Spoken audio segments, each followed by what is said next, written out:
Hello friends, one day ప్యాకేజ్లో మంచి tour trip అయితే plan చేసుకోండి. బిఎంటీసీ వాళ్ళైతే మనకి ఆపర్చునిటీ ఇచ్చేసారు.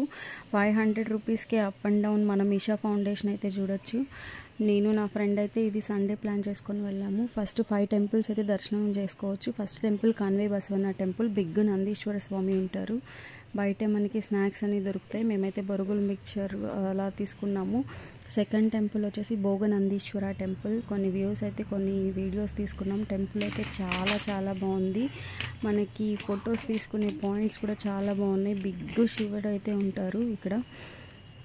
లోపలికి అయితే మొబైల్స్ అలో చేయలేదు, అంటే మొబైల్ తీసుకెళ్ళొచ్చు కానీ మనం పిక్స్ అయితే క్యాప్చర్ చేయకూడదు. నెక్స్ట్ థర్డ్ వచ్చేసి సరం విశ్వేశ్వరయ్య మ్యూజియం. లోపలికి మొబైల్ అలో లేదు. మాకు లంచ్ టైం ఆపే టైంకి మాకు ఫుల్ రెయిన్ వచ్చేసింది. మేమైతే నేను జ్యూస్ అయితే తీసుకున్నాను. నేను నా ఫ్రెండ్ అయితే బాగా ఎంజాయ్ చేసేసాము ఈ ట్రిప్ని. లాస్ట్ టెంపుల్ వచ్చేసి రంగనాథ స్వామి టెంపుల్. రంగనాయకుల స్వామి ఉంటారు, లోపల అమ్మవారు కూడా ఉంటారు. బయట ఇక్కడ చూడండి చాలా మంకీస్ అయితే ఉన్నాయి. ఆ రెయిన్లోనే మేము ఈ దర్శనం అయితే చూసుకున్నాం.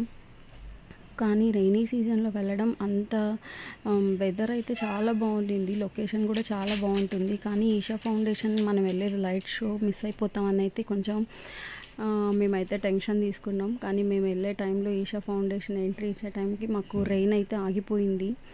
అంటే వెదర్ కోల్డ్గా ఉండింది కానీ రెయిన్ అయితే పడలేదు. అక్కడ బ్రేక్ఫాస్ట్ అయితే ఇలా 5:30కి ఈషా ఫౌండేషన్కి రీచ్ అయిపోయాం. అక్కడైతే మేము ఇలా బ్రేక్ఫాస్ట్ చోలే భటూరి 1 ప్లేట్ ఇడ్లీ తీసుకున్నాం. చాలా టేస్టీగా ఉండింది. నెక్స్ట్ యోగ నందీశ్వర చూడండి, ఆదియోగి. నెక్స్ట్ కొన్ని పిక్చర్స్ అయితే ఇలా క్యాప్చర్ చేసుకునేసాం.